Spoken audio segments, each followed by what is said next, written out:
Certains lieux vivent dans un temps ralenti, apaisé, en marge du monde des hommes. Ainsi le sait-il Juan de Nova, situé dans le canal du Mozambique.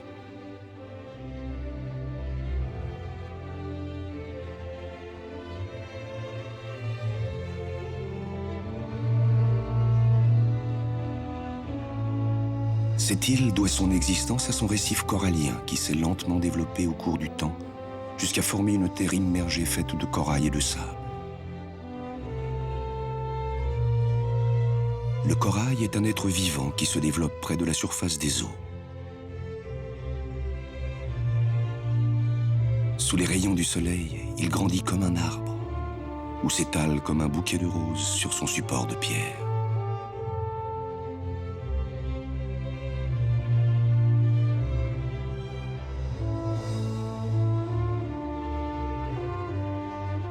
Dans ces méandres de calcaire, aux nombreuses cavités microscopiques, vit un petit animal, le polype. Le polype ne mesure que quelques millimètres. Pourtant, c'est lui qui a construit toutes ces structures de calcaire pour s'y installer. Il ne faudrait pas sous-estimer la force de ces petits travailleurs.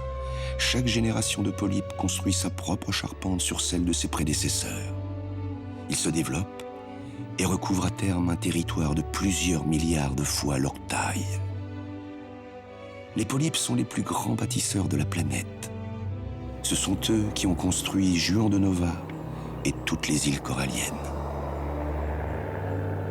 La couronne de corail de Juan de Nova est demeurée inexplorée jusqu'à aujourd'hui. Pascal Chabanet, docteur en environnement marin, actuellement détaché à l'Institut de recherche pour le développement, et Dorothée Blancovin, pilote professionnel d'ULM, terminent la première reconnaissance aérienne du récif corallien. Les barrières coralliennes des îles habitées de l'océan Indien sont souvent dégradées, victimes de la prédation naturelle des hommes. Mieux comprendre le récif de Juan de Nova pour le protéger, et protéger d'autres récifs nécessaires à la vie marine, tels sont les objectifs de la mission scientifique que va diriger Pascal Chabanet.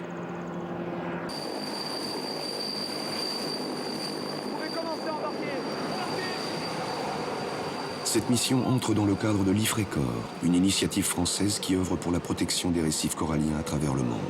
Bienvenue et bon vol à tous. Juan de Nova est une réserve naturelle interdite d'accès. Les militaires y sont présents pour la surveiller, pour éviter le braconnage et la pêche.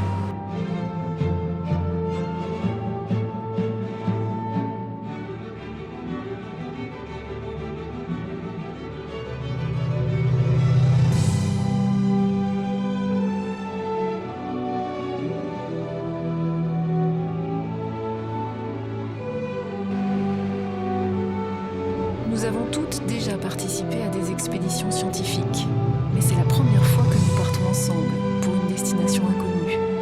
Cette expédition représente une étape importante pour chacune d'entre nous.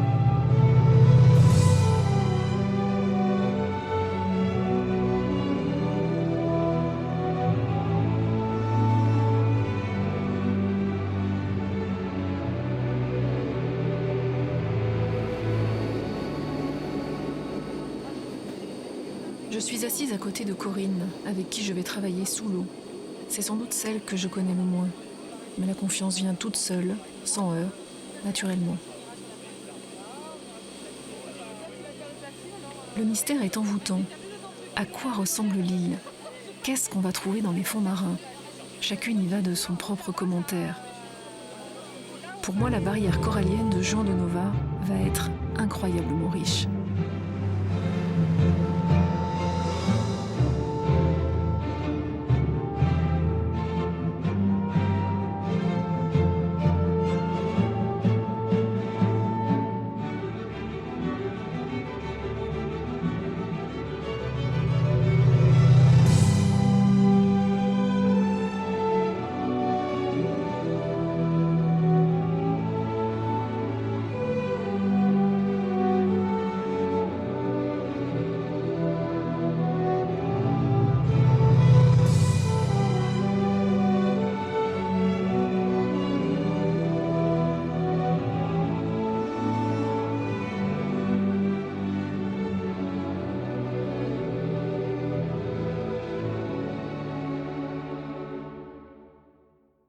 Ce sont les zooxanthelles qui donnent au corail ces couleurs aussi variées.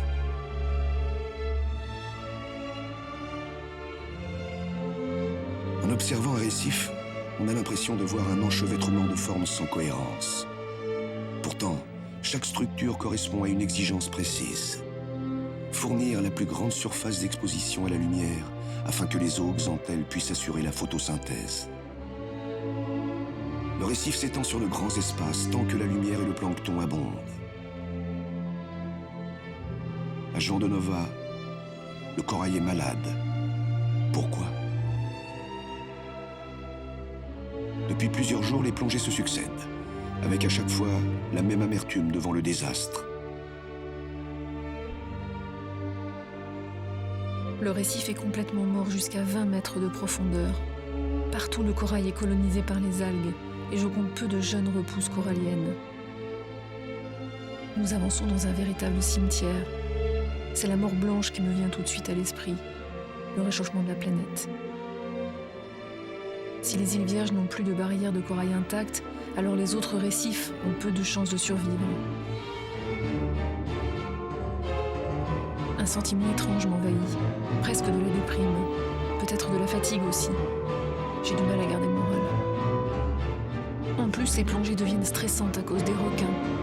Ils s'habituent à notre présence, tournent autour de nous et passent de plus en plus près.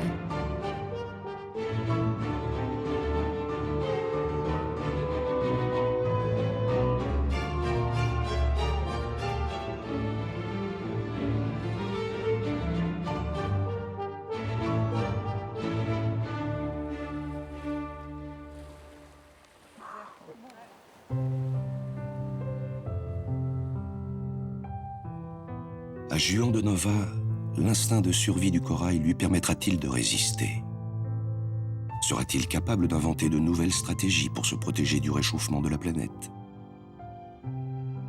Le corail vit dans un temps parallèle, beaucoup plus lent que celui des hommes. Si les changements climatiques se faisaient sur de longues échelles de temps, il y aurait une adaptation possible. Mais la nature ne peut pas suivre le rythme effréné que nous lui imposons aujourd'hui. Au-delà de la survie du corail de Juan de Nova, se pose la question de la survie du corail à l'échelle de la planète. Et peut-être aussi de la survie de la planète elle-même.